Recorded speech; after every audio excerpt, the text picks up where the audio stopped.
Hi, everybody. This is Noelle from Petitti Garden Centers, and we're outside on a lovely day. And we are doing a little spotlight on anatomy of container gardens. And so what we did is we took two sizes of different pots.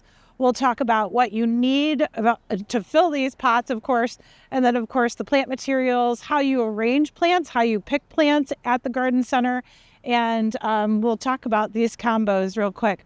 So to start out with container gardening is for sure you need to know if you are going to be growing in the sun or the shade. So you definitely want to know your light requirements. And we always say 6 or more hours of direct sunlight is going to be that full sun condition. 4 to 6 is going to be what we consider part shade. So it's part sun, part shade. Sometimes it's known interchangeably. And then 4 hours or less are going to be shade. Both these containers are going to go into full sunlight, so 6 or more hours. So the plants used in these containers are tolerant of that sunny condition. Okay, so we'll talk about the selection here. There are a couple of them that can transition or be more versatile into shadier spots. So we'll talk about that as well.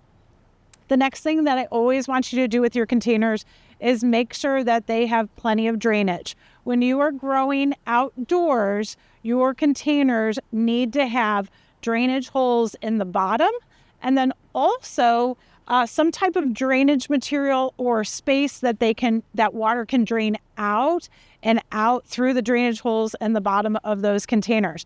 When you're watering, it's really important to pay attention to the water that you're applying to the soil, moistening the soil substrate.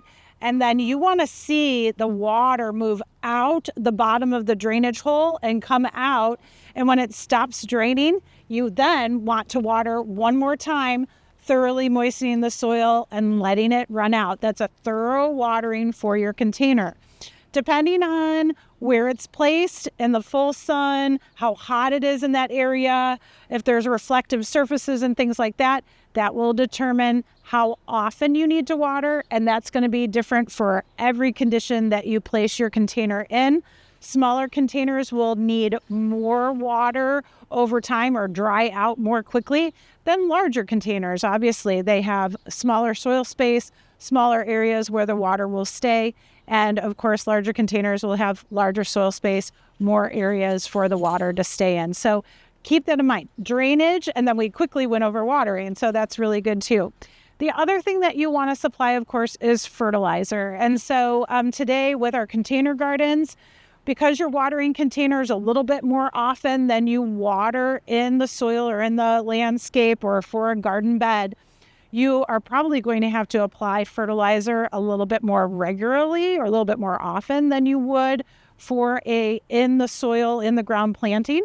So go ahead and we used Osmocote today. These are all ornamental flowering annual plants. They are vigorous, don't get me wrong, but they love to be fed and fertilized. And for Osmocote, it's slow release, releases slowly every time you do apply water. It was our green cap type Osmocote, so it's a balanced 14-14-14, which means that it's supplying equal amounts, 14% of nitrogen, 14% of phosphorus, 14% of potassium, which will balance and really help the entire plant, keep them looking beautiful foliage-wise, flowering-wise as well, okay? So we did apply that to the top half of the soil. I forgot to mention, we used Upsidaisy, which is actually, for a better intents and purposes, it's a lift in the bottom of the pot. This is a huge pot. This is a 19-inch diameter pot. So you don't need to fill this entire pot up with soil. That's a pretty big soil expense. So go ahead. The Upsidaisies are wonderful. They lifted up to about halfway here in the bottom. I think I used a 15-inch Upsidaisy in the bottom of this. So now I'm only spending half the soil cost here at the top, filling the top in so my plant material can grow. That actually helps with drainage as well, because there's holes in the Upsidaisy that the water and so forth, and even the roots will move through, okay? So think about something like that as well. The soil that we used was Petitti planting mix, We like the planting mix for outdoor containers because it tends to hold on to moisture a little bit longer than a typical potting soil. Potting soil tends to be a little bit lighter and will also drain faster. So if you're growing houseplants indoors, I definitely recommend potting soil for that or potting mix for that. But for outdoor planters, the planting mix is nice. It will hold on to a little bit more moisture. It does have a compost element in it as well. So it's a little heavier soil, but it's good for outdoor containers for sure. Okay. Those are the essentials for your container: drainage material, soil, your obviously anything that you're going to put as far as your upsadaisy down into it, your fertilizer as well. And if you really have a hard time keeping plant material watered, you can also use a product like hydroretain, which helps again pull moisture out of the air, the humidity, and place it near the root system where your plants need it too. So that would be another little tidbit that you could use in your container garden. In this container, in the larger container, we decided to go with a spherical perspective, which is also what we call an all-around perspective. So we wanted our tallest plant, our focal point, right in the center of the garden because we are going to be viewing it from all sides. In that respect, with an 18-inch or 19-inch wide ceramic pot, we could fit about 7 to 8 quart-size type plants, okay? So with this guy, this canna right in the center, this was an 8-inch pot to start with. So it was pretty big, took up a lot of soil space. So now we've got the one canna, and then we have 6 quart-size pots surrounding it, okay? With this is our thriller. So when you are selecting plant material, I often tell our customers to make a tracing of this 19-inch diameter hole, if you will, or bring in your upsadaisy, and you'll know you need to just expand out from the upsadaisy a little bit, and you start selecting your plant material to fill that 18-inch container. It's good to have things in mind, like a color scheme. If you wanted to go with some hot, bright tropical colors like the oranges and the yellows in this container, that's something great to know. If you wanted to do something maybe a little bit darker, a little bit moodier with the yellows in this container, or excuse me, not yellows, the purples in this container, that's something to keep in mind too. And you might totally change your mind when you get into the garden center and say, forget it, I want to go with all reds and white. So that's all right as well. But it's nice to have the cutout of the size of the pot so you can put it on your cart, roll through the garden center, and just pick quart-sized pots that will fill that space. You do not want to pack it in. You do not want to put, 10, 12 plants in this container. We want these plants to have space around them. We want them to fill out naturally, be able to do their thing in the container for you. Okay, so selection process. Always start with one thriller. And it doesn't matter if you're planting for a spherical type of all the way around container garden or something that's going to be more front facing like this one. The thriller plant is your focal point. We owe the thriller, filler, spiller adages to Alan B. Smith. Okay, that was his thing when he was doing container gardens. And it's just such an easy thing to remember. So one thriller in the center of your pot in this arrangement, because again, it's spherical. So we're watching all the way around. We want color all the way around. So this is a Canna Nova Canna Lily, okay? And this one's called Red and Golden Flame, okay?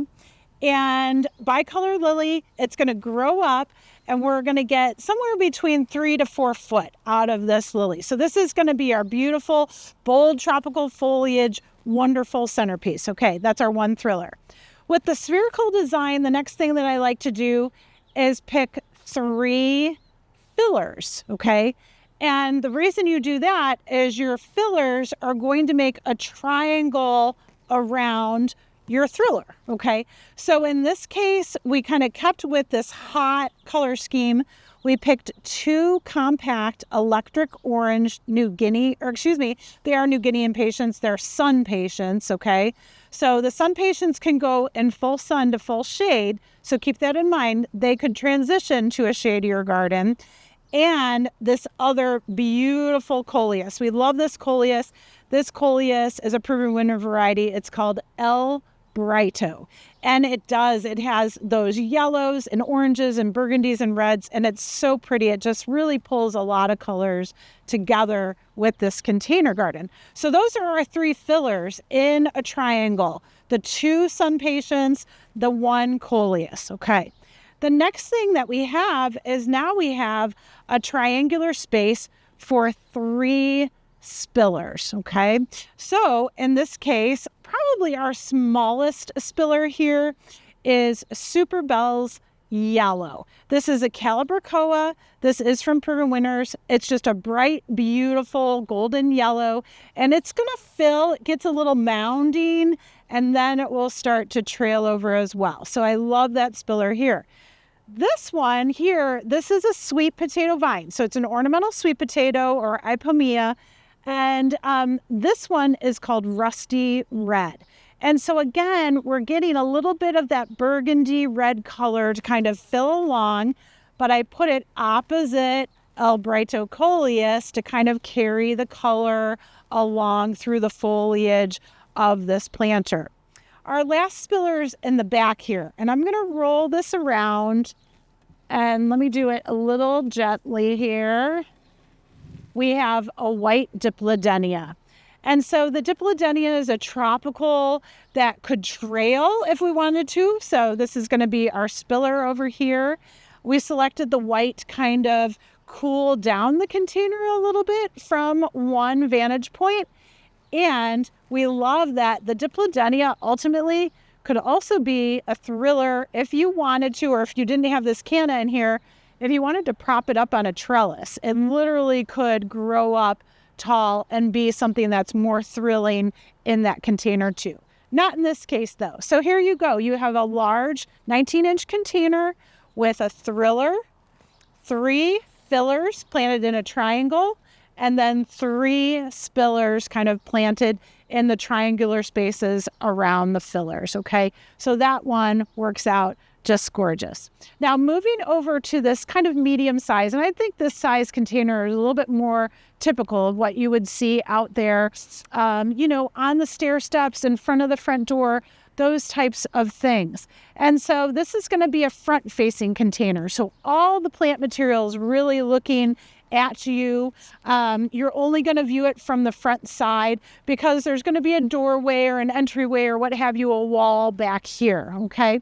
So in this case, when you're arranging this type of container, you start with your thriller in the upper left, like you're reading, and you move down to your spiller in the lower right. So always start high over here. So we're, again, just picking one thriller, and this one, of course, is our Angelonia. This is Angel Face Blue. It's a lovely dark kind of indigo blue-purple color, and it's going to grow up to probably about 36 inches. So it's going to be that nice upright plant. This is like your summer snapdragon, folks. This does really, really well in the heat and the sun. So try Angelonias for that thriller plant in your container. The next plant that I do with this type of front-facing container is I'll pick my spiller next because I only need one thriller here and I only need one spiller in this container. So my one spiller that I picked was this cute Calibrachoa down here. This is also a Super Bell's variety. This is called Over Easy. And if you notice, it does have that white trumpet flower, but if you look deep inside, it looks like an Over Easy egg. It does have a really pretty yellow color right in the center throat. So that's going to be your spiller, okay? So spiller down low to the right. Now, the job here is all we have to do is pick some fillers or maybe filler slash spillers. So I need 3 more. So I should have mentioned this is a 15-inch pot, and we really only need 5, 6. How many do we do here? 1, 2, 3, 4, 5, 6. So 6 quart-sized plants in this pot. And I have some space around these plants. You should see the back. I do have quite a bit of an opening here, but that's all we need here, okay? So 5 to 6 quarts in this size pot. So now I'm going to pick my fillers in the center, and they're just going to kind of fill out this area. So I love this beautiful plant. This is an alternanthera. You might have heard of this as Joseph's coat before. That's kind of a common name for this. This variety from Proven Winners is called Plum Dandy. Taylor's giving me the nod because I was calling it Plum Daddy before. Plum Dandy is good. And this foliage plant, I love it because it can kind of be tall and bushy, or you can pinch it and prune it back, and it can kind of be lower and mounded. So we can play with this plant a little bit, and I really love how deep and dark the color is, but you still see a little bit of violet in it, so it kind of changes colors through the season. The next one that I love is this Nemesia right in the center. This is also a Proven Winner variety. It's called A Romance Mulberry, and believe me, this Nemesia is very, very fragrant. It has a lovely, delicate nature to it, but for the most part, they're holding up really, really nicely for the warmer summer season. Nemesia's older varieties didn't really do that well. These guys are still holding out and really holding their own. So Nemesia, I love the color. And if you look really close to it, it draws the yellows and also the lighter purple colors right into the flower. So, and it does kind of have a cute little snapdragon look to it. So that's a great one too. I wanted it right in the center because it's very graceful and kind of filling, and it kind of grows up to about, I'd say maybe 12 inches and kind of spills over as well. So I really like that one in the center. This other filler spiller that I put in is a lovely Supertunia called Saffron Finch. This one is going to start filling and then again spilling over the side. So we've got some lovely lemon yellows, some whites that kind of roll into these purples.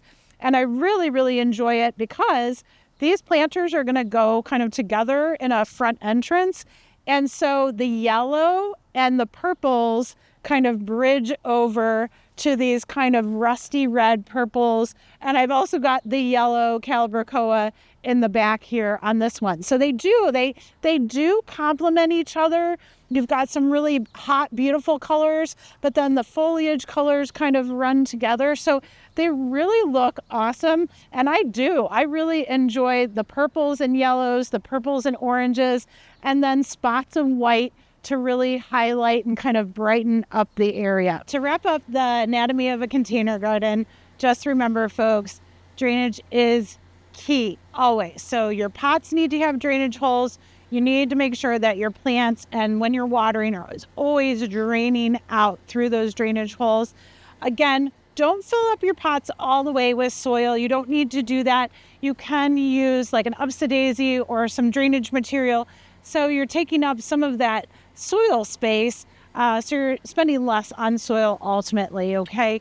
And your plants, believe me, will grow through the soil you provide them and will definitely root down and through the pot. So no worries about that whatsoever.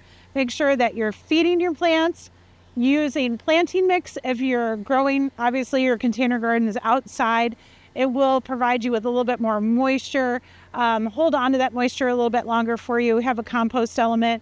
Will really help with the plants and stabilizing the plants as well. And then don't forget to feed them. Slow release feed we like with Osmocote, so we don't have to spend as much time fertilizing. We'll slowly feed, and we'll probably apply Osmocote about once every 2 months, just depending again on how often we're watering. But that's about right for these size pots, and we'll go ahead and do that. With your selection of plants, remember, try to keep your theme in mind, what you're trying to accomplish in the containers. And if you change your mind, it's fine, but it's helpful to take cutouts of the size of your containers so you can place just the right amount of plants. 18, 19-inch wide container, we're looking at about 7 to 8 quart-sized plants.